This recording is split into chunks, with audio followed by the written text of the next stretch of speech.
First of all, let me thank the invitation to this conference for the organizers. And also I have to apologize that that the co-author of this presentation, Professor Iván Halász, cannot join us today. So I'm going to be the speaker.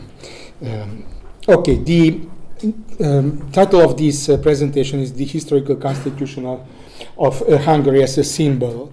In this very short presentation, we would like to highlight two questions. We intend to talk about what the concept of historical constitution meant in Hungary in a historical perspective, on the one hand, and we would like to point out what possible symbolic messages historical constitution has transmitted from the past to the present, on the other hand. Constitutions can be divided into two basic types in formal terms. Codified written constitutions on the one hand, and uncodified historical constitutions on the other.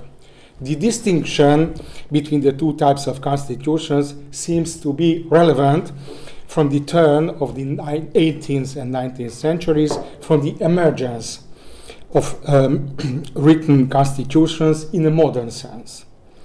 Until the adoption of Act 20 of 1949 on the Constitution of the Hungarian People's Republic, Hungary had an uncodified constitution. In the interwar period, and of course even before it, historical constitution was considered by public lawyers to be a construction dating back many centuries, some argued 1,000 years, and shaped by a varying composition of basic laws or cardinal laws and by constitutional customary law. That made it difficult to identify the basic tenets of the historical constitution, as they were not set out in a constitutional charter, but according to the literature of the time, this was that gave the flexibility of the historical constitution in relation to the codified written constitutions, which were seen as rigid and inflexible. Act 20 of 1949, adopted on the model of the Constitution of the Soviet Union, adopted in 1936, at most formally exhausted the concept of a constitution. During the period of regime change in 1989-1990, Hungary didn't adopt a new constitution in a formal sense, but incorporated the principles and basic institutions of rule of law and democracy into Act 20 of 1949 by means of constitutional amendments. In formal terms, Hungary received a new constitution with the adoption of the fundamental law in 2011. However, with the adoption of the fundamental law, there is an increasing interest towards the characteristics of the historical constitution in Hungary for obvious reasons. The national avowal of the fundamental law, which serves as the preamble to this constitution, refers several times to the historical constitution and the achievements of the historical constitution, which is a new term in constitutional theory in Hungary. Let me just quote the resolutions of the national avowal. So, we respect the achievements of our historic constitution and the Holy Crown, which embodies the constitutional continuity of Hungary and the unity of the nation. Secondly, we honor the protection of our identity rooted in our historic constitution is a fundamental obligation of the state. And the third one, we do not recognize the suspension of our historic constitution due to foreign occupations. By foreign occupations, the legislator meant the Nazi occupation of Hungary in spring 1944, and later on the occupation by the troops of the Soviet Union from the beginning 1944, 1945. So among the provisions of the fundamental law, Article 3 refers to the acquis of the historical constitution. Let me quote: "The provisions of the fundamental law shall be interpreted in accordance with their purposes, the national avowal, and the achievements of our historic constitution."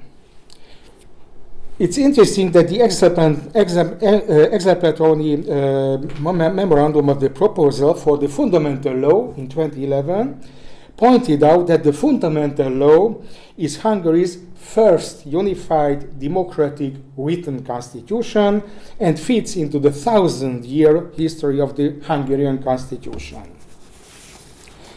With the adoption of the fundamental law, a new type of constitution has been created in Hungary, which could be called a hybrid constitution. This construction can be considered hybrid not only in the sense that a written constitution has been inserted into a historical constitution that existed in the past, but also in the sense that during the authentic interpretation of the fundamental law by the Constitutional Court must also take it into account the achievements of the historical constitution as an interpretative aid. The Constitutional Court has to find out which institution of the period of the historical constitution is to be considered as a guide during the process, the interpretation of the current constitution. To what extent can Hungary's historical constitution be considered a symbol? Constitutions can typically become symbols in two general ways. Written constitutions may declare themselves to be the end of a constitutional era or the beginning of a new era of constitutional law and thus become a symbol. It is possible, however, that some constitutions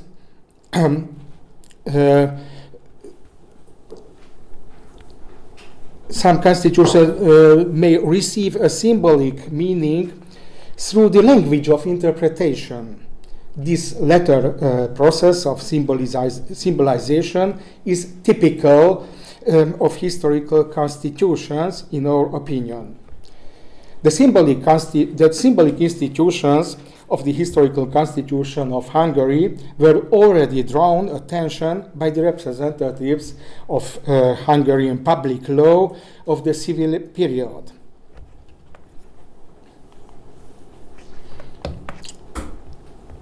Professor Géza Ferdinandi, in his volume entitled The Public Law of Hungary, published in 1902, called the Holy Crown, as one of the basic institutions of the historical constitution, the symbol of the supreme power of the state.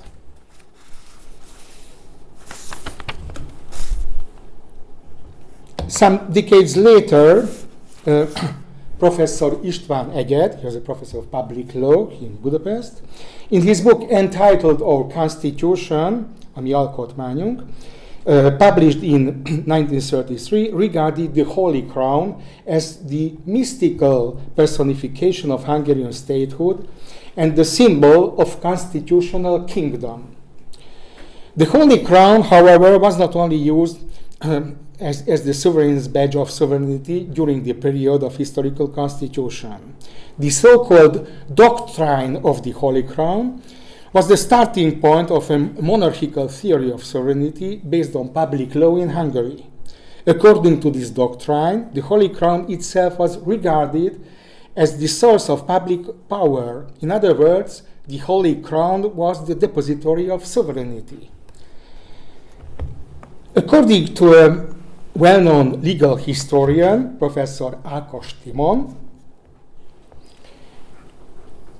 it is, let me just quote his opinion, it is the mystery of the Holy Crown that the Hungarian nation is united with the emperor within the Holy Crown. This opinion was written by him, you may read it also, 1907.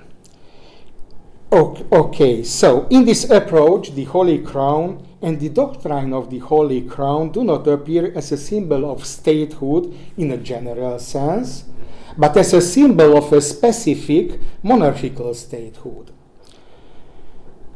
During the interwar period, public lawyers identified Hungarian statehood as a monarchical statehood. They couldn't have identified it with anything else, of course. Obviously, it cannot be a coincidence that in the republican periods of Hungarian statehood, as in the so-called First Republic at the turn of 1918 and 1919, and during the so-called Second Hungarian Republic between 1946 and 1949, the National Coat of Arms, contrary to former periods of statehood, didn't include the Holy Crown as the symbol of the state. What possible conclusions can we draw from what has just been said? Having opened the doors widely towards the idea of a historical constitution, the fundamental law has broken down the dividing wall between constitutional law and constitutional history. This may even blur the boundaries between the constitutional law and the repealed norms and institutions of the period of historical constitution. Before the Second World War, even advocates of the construction of the historical constitution admitted that the basic tenets of the historical constitution were difficult to discern because of its lack of codification. In order to ensure legal certainty and to avoid ambiguity, it's essential that the basic principles of the constitution, of any constitution, should be codified and recognizable. The basic ideas and institutions of historical constitution in Hungary were intertwined with monarchical statehood in several respects, which are incompatible with republicanism and with the popular sovereignty-based constitutional order of our times. Hungary's historical constitution is an integral part of Hungarian history, including its norms, institutions, and ideas as well. The historical constitution of Hungary, as a construction, typically symbolizes the ideas and institutions of constitutionally obsolete eras. The authentic interpretation of historical constitution can be made, according to our opinion, within the framework of constitutional history in the light of the specific circumstances and the given period. So many thanks for the opportunity and for your attention. Thank you very much.